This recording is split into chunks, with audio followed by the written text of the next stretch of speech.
जिस प्रकार भगवान शिव ने 11 अवतार लिए, उसी प्रकार शिवजी ने 12 ज्योतिर्लिंग के रूप में इस भारत की भूमि को धन्य किया।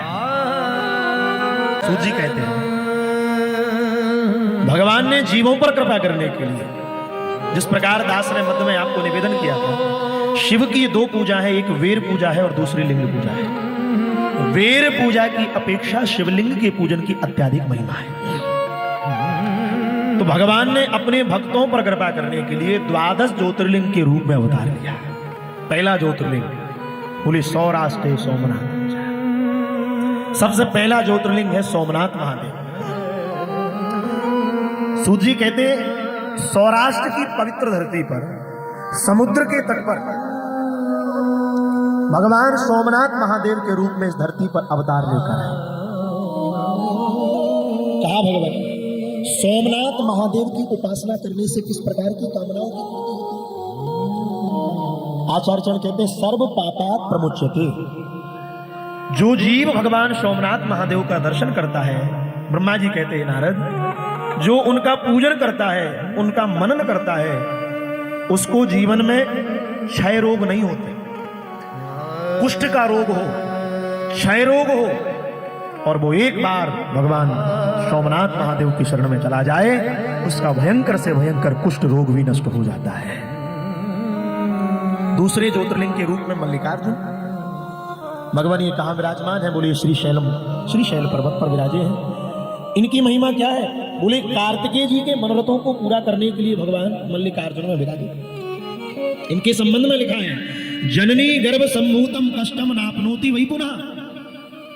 जो मनुष्य इसी शरीर से जाकर भगवान मल्लिकार्जुन का दर्शन करता है, भगवान कहते हैं कैसा है? बोले वहां 2 प्रकार की ध्वजाएं भगवान धारण करते हैं। अमावस्या के दिन भगवान शिव आते हैं, पूर्णिमा के दिन भगवती आती है, श्वेत और लाल रंग की ध्वजा को धारण करते हैं। और जो जीव मल्लिकार्जुन का दर्शन करता है, पूजन करता है, ब्रह्मा जी कहते हैं नारद भगवान महादेव जैसे कार्तिकेय जी की इच्छा को पूरा कर रहे हैं, उसी प्रकार धन की कामना करने वाले को धनवान बना देते हैं। रोग मुक्त होने वाला जब पूजा करता है तो उसको रोगों से मुक्त कर देते हैं। तीसरा ज्योतिर्लिंग, आप लोग धन्य हैं, तीसरा ज्योतिर्लिंग इसी मध्य प्रदेश की धरती पर है, और वो है श्री महाकाल राजा देवादिदेव भगवान महाकाल। सप्तपुरियों में एक पुरी है जिसका नाम है अवंतिकापुरी। उस अवंतिकापुरी में शिप्रा के तट पर भगवान महादेव विराजमान है। भगवान महादेव कैसे? बोले महाकालेश्वरो नाम शिवाख्यातश्च भूतले तम दृष्टवान् भवे स्वप्ने किंचित दुखमपि द्विजा। भगवान महाकाल का दर्शन क्या करता है? बोले एकमात्र देवता भगवान महाकाल है। कौन?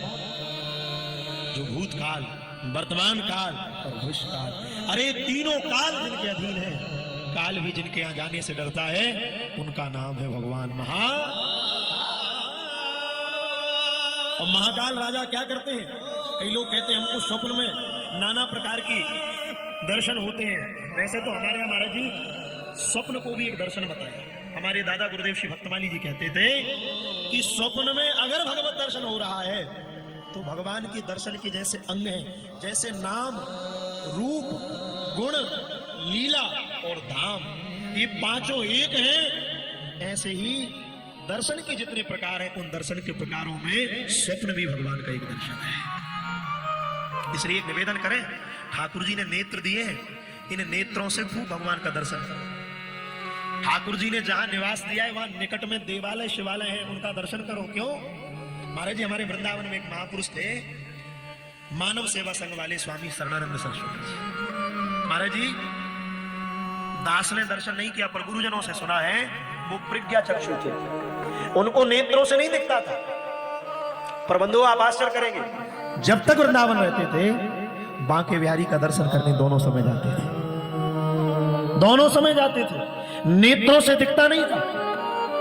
एक दिन किसी साधक ने पूछा, बाबा आपको नेत्रों से दिखता नहीं है, फिर भी आप जाते हो, क्या कारण है? तो पूज्यपाद प्रातस्मरणीय ब्रह्मलीन स्वामी श्री शरणानंद सरस्वती जी महाराज कहते हैं, भैया मुझे नहीं दिखता, फिर भी मैं दोनों समय दर्शन करने जाता हूं। बोले क्यों जाते हो? बोले मेरे जैसे अंधे को देखकर तुम आंख वालों को लज्जा आ जाए कि जब अंधा जा रहा है तो हम आंख वालों को तो जाना ही चाहिए, जब ये जा रहा है तो हमको तो जाना चाहिए, और मैं इसलिए जाता हूं। मैं भले ही बिहारी जी को नहीं देख पाता और मेरे बिहारी जी मुझे देख लेते हैं, शरणानंद आ गया। भगवान मैं नहीं देख पाया तो क्या हुआ? इसलिए इन नैनों के रोग बहुत हैं, ताका ताकी करते हैं, और इन नैनों से हरि दर्शन कर सकल पाप मिट जाते हैं। इन कानों के रोग बहुत है। बोले क्यों? बोले चुगली निंदा सुनती है। आश्चर्य तो देखो, अटल शर्मा जी ने 9 दिन का इतना प्रचार करके इतने बड़े बड़े भोंपू लगाकर कथा सुना, और इन लोगों से पूछो क्या सुना? बोले आधा सुना आधा नहीं सुना। आधा सुना आधा नहीं। और एक बाई वहां दूर खड़ी होकर सब्जी के ठेले पर सब्जी ले रही हो, तो ये यहीं खड़ी होकर गुणा लगा लेती, बोले मेरी बात कर रही होगी। बताओ, उसने वही पूरी कर दी, आधी उसने कही आधी इसने पूरी कर दी। इतने बड़े बड़े भोंपू बांधकर तुम्हें सुनाया, कथा सुनाई नहीं दे रही, कथा समझ में नहीं आई, और जो नहीं सुनना चाहिए वो तुम्हें बिना सुने भी समझ में आ रहा है। इसका अर्थ क्या है? कि इस हृदय में संसार भरा हुआ है। इन कानों के रोग बहुत हैं, चुगली निंदा सुनते हैं। प्यारे, इन कानों से हरि चर्चा से सकल पाप मिट जाते हैं। ये कानों की सफलता है। इसलिए भगवान कह रहे हैं कानों को धन्य करिए, नेत्रों को धन्य करिए। भगवान ने नेत्र दिए, खूब दर्शन करिए, खूब प्रभु के दर्शन करिए। इसलिए भगवान महाकाल कैसे हैं? बोले तम दृष्टवा न भवेत स्वप्ने। अरे जीव एक बार बाबा महाकाल का दर्शन कर ले तो दर्शन मात्र से कैसी कृपा बरसाते। भूल कर भी संसार स्वप्न में नहीं आता। स्वप्न में कौन आते हैं? स्वप्न में साक्षात भगवान आते हैं। भगवान ब्रह्मा कहते हैं नारद जी, चौथा ज्योतिर्लिंग है। बात तो एकदम इतनी बढ़िया है, इंदौर वासियों का इतना बढ़िया भाग है कि एक तरफ महाकाल बैठे हैं तो दूसरी तरफ ओमकारेश्वर बैठे हुए हैं। क्या बात है, सच बात तो यही है। आपके भाग को देखकर स्वर्ग के देवता भी इंदौर वासियों से थोड़ी बहुत ईर्ष्या तो करते ही होंगे। बोले बताओ, हमको इंदौर में जन्म नहीं दिया। बोले क्यों? एक तरफ महाकाल है तो दूसरी तरफ ओमकारेश्वर है, एक तरफ क्षिप्रा है तो दूसरी तरफ कलयुग की गंगा नर्मदा है। ऐसा दिव्य आनंद। इसलिए कहते हैं ओमकारेश्वर महादेव चौथा ज्योतिर्लिंग है। ये कैसा है बंधु? मातृ गर्भम वसेन। जो जीव ओमकारेश्वर महादेव का दर्शन करता है, ब्रह्मा जी कहते हैं वो कभी मां के गर्भ में लौट कर नहीं आता, वो सदा के लिए भगवान का हो जाता है। 5वां ज्योतिर्लिंग है केदारेश्वर, केदारनाथ महादेव। कैसे दिव्य भगवान है केदारेश्वर, हिमालय पर बैठे हुए हैं। और भगवान ब्रह्मा कहते हैं नारद, जो मनुष्य बद्रीवन की यात्रा करता है, और बद्रीवन की यात्रा करने वाला मनुष्य जीवन मुक्त हो जाता है। और महाराज जी लिखा है, केदारखंड में लिखा है कि जो मनुष्य केदारनाथ जाकर रात्रि विश्राम करे और जल पिए तो क्या होता है? बोले केदारनाथ जाने वाले मनुष्य का जल पीने से और दर्शन करने मात्र से उसका पुनर्जन्म नहीं होता, फिर वो भगवान के दिव्य धाम का अधिकारी बन जाता है। ऐसे दिव्य भगवान की महिमा है। छठे ज्योतिर्लिंग के रूप में श्री भीमा शंकर जो दीन दुखियों की विपत्तियों का नाश करते हैं। 7वें के रूप में स्वयं काशी में विराजमान जगत पिता जगत के नाथ विश्वनाथ। विश्वनाथ मम नाथ पुरारी, त्रिभुवन महिमा विदित तुम्हारी। हे प्रभु, सारा संसार आपकी महिमा को जानता है। विश्वनाथ जी कैसे हैं? शास्त्र कहते हैं हजारों पाप करके जो काशी में जन्म लेते हैं ना, वो क्या कह रहे हैं? बोले हजारों पाप करके पिशाच हो जाना श्रेष्ठ है, किंतु काशी को छोड़कर स्वर्ग जाना हमारे लिए श्रेष्ठ नहीं है। हम काशी नहीं छोड़ना चाहते। धन्य है काशी की भूमि। क्यों? काशी में विश्वनाथ है, और उस काशी की धरती की महिमा क्या है? अरे जीते जी तो मुक्ति मिल ही रही है। प्राण निकल जाए तो जीव के कर्णपुट में स्वयं बाबा विश्वनाथ राम नाम की दीक्षा देकर उसे भगवान के धाम ले जाए। कैसा ज्योतिर्लिंग है? भोग तथा मोक्ष को प्रदान करने वाला है। 8वां ज्योतिर्लिंग है त्र्यंबकेश्वर महादेव। त्र्यंबकेश्वर महादेव गौतमी के तट पर विराजमान है। भगवान ब्रह्मा कहते हैं जो मनुष्य भक्ति पूर्वक दर्शन पूजन अथवा प्रणाम कर लेता है वह समस्त पापों से मुक्त हो जाता है। 9वें ज्योतिर्लिंग के रूप में विराजमान है वैद्यनाथेश्वर महादेव जो चिता भूमि में है। इनका दर्शन करने से समस्त पापों से मुक्त हो जाता है। 10वें ज्योतिर्लिंग के रूप में भगवान नागेश्वर महादेव है जो दारुका वन में विराजमान है। कैसे ज्योतिर्लिंग है? बोले तीनों लोगों की संपूर्ण कामनाओं को पूरा अगर संसार में कोई कर सकता है तो नागेश्वर महादेव कर सकते हैं। 11वें ज्योतिर्लिंग के रूप में कौन है? मेरे प्रभु जिनका भजन कर रहे हैं, शिव जी जिनका भजन कर रहे हैं। कौन है वो? राम। परात्पर अखिलेश्वर परब्रह्म परमात्मा भगवान शिव नारायण अपने 24 अवतारों में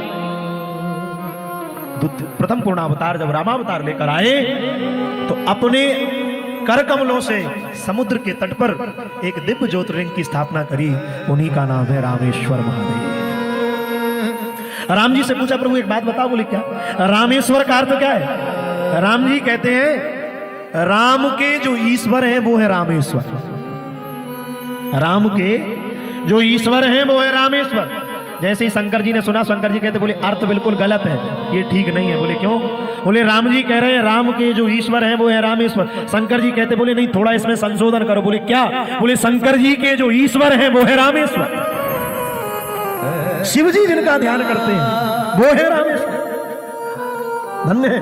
अच्छा, कई बार लोग एक बात कहते हैं, लोग कहते हैं रामेश्वर की प्रतिष्ठा रावण ने कराई थी। ऐसा बिल्कुल नहीं कि रावण भले ही ब्राह्मण था पर रावण का आचरण पवित्र नहीं था, इसलिए रामेश्वर की प्रतिष्ठा रावण ने नहीं कराई। रामेश्वर की प्रतिष्ठा अगस्त ऋषि ने कराई। अगस्त जी ने रामेश्वर की प्रतिष्ठा कराई। अगस्त जी आचार्य है और राम जी तो मर्यादा के लिए आए हैं। राम जी वही करेंगे जिसमें मर्यादा स्थित है। इसलिए अगस्त ऋषि ने अपने आचार्य में रामेश्वर की प्रतिष्ठा करी। और भगवान क्या कहते? पृथ्वी लोक पर रामेश्वरम की महिमा अद्भुत एवं असीम है बंधु। यह शिवलिंग कैसा है? बोली मोक्ष देने वाला है, भोग देने वाला है। कैसा दिव्य है? बोले जो मनुष्य गंगोत्री जाकर गोमुख से भगवती भागीरथी गंगा का जल लेकर आते हैं और क्या करते हैं?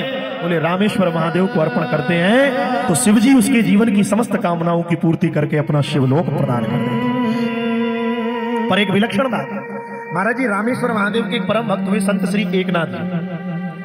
एकनाथ जी रामेश्वर गए और महाराज जी रामेश्वर जाकर उन्होंने कमंडल में जल भरा।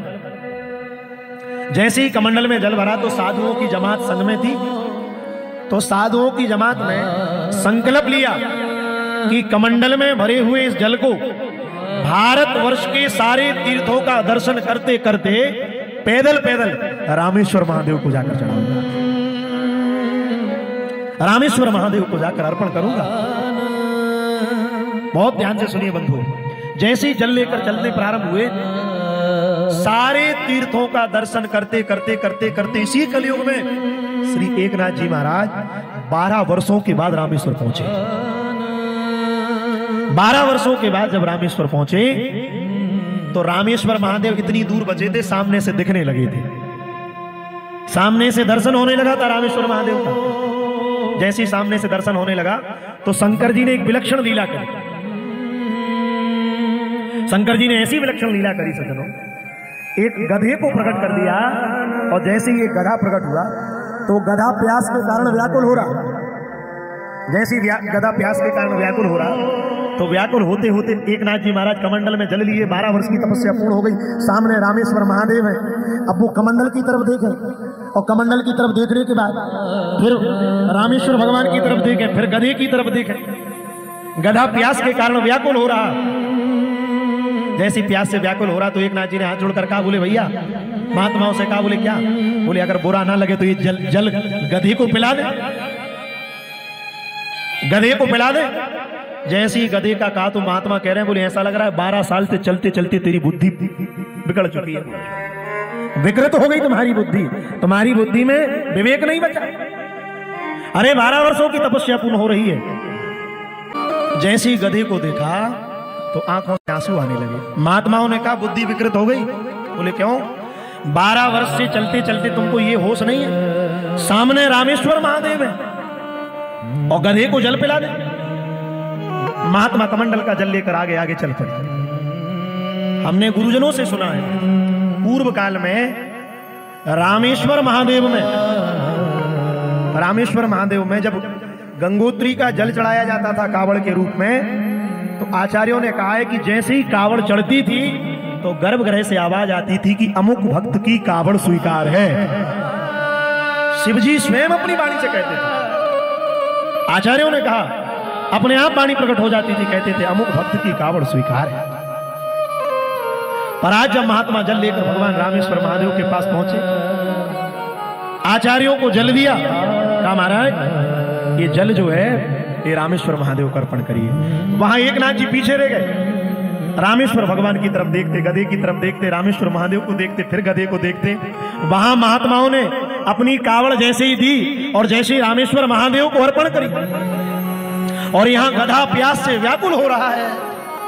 जैसी प्यास के कारण व्याकुल हो रहा, नेत्रों से एकनाथ जी महाराज के अश्रु गिरने लगे और रोते रोते एकनाथ जी कहते हैं, हे प्रभु, अगर मैंने 12 वर्ष की तपस्या में आपके नाम, आपके रूप, आपके गुण, आपकी लीला, आपके धाम का चिंतन किया हो तो इस गधे के रूप में मेरी कावड़ को स्वीकार कर लीजिए।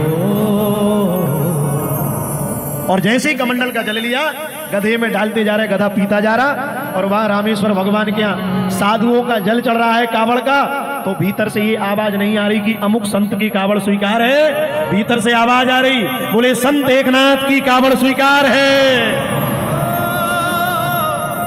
संत एकनाथ की कावड़ स्वीकार है। सब रोने लगे, कहां है एकनाथ? बोले वो तो वहीं रह गया।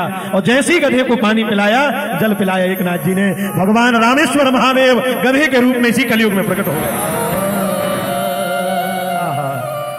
एकनाथ जी चरणों में गिर गए, भगवान आप गधे के रूप में भी आ गए। महाराज जी रामेश्वर भगवान से जब ये कहा तो रामेश्वर भगवान कहते, एकनाथ मैं कहा नहीं, हरि व्यापक सर्वत्र समाना, प्रेम ते प्रकट होई मैं जाना, सर्वम खल विदुम, मैं सर्वत्र हूं। और एक बात है, बोले क्या?